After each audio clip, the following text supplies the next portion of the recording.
Office টাইমের ব্যস্ততার বাইরেও নিত্যদিন যানজট তৈরি হয় যাদবপুর থানার সামনে। প্রতিদিন বাড়তি ট্রাফিক পুলিশ নামিয়েও সমস্যা মেটানো সম্ভব হয় না।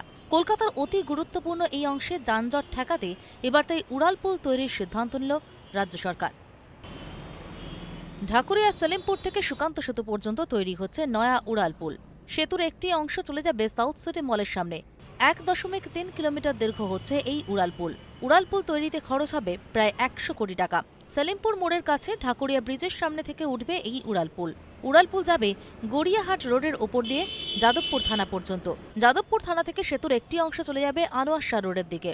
উড়ালপুলের বাকি অংশ যাদবপুর বিশ্ববিদ্যালয়ের সামনে দিয়ে পৌঁছে যাবে সুলেখা মোড়।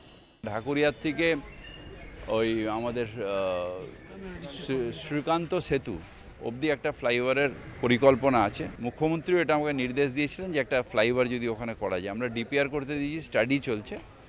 আশা করি যে ডিপিআরটা যদি ঠিক হয় তাহলে এই অর্থবর্ষেই আমরা ওই কাজটা টেন্ডার করে শুরু করতে পারবো।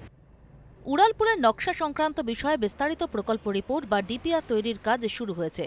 কেন্দ্রীয় সরকারের JNNURM প্রকল্প বর্তমানে বন্ধ হয়ে গিয়েছে, তাই কেন্দ্রীয় সাহায্য নয়, রাজ্য সরকার নিজের টাকাতেই এই উড়ালপুল তৈরির কাজে হাত দিতে চলেছে।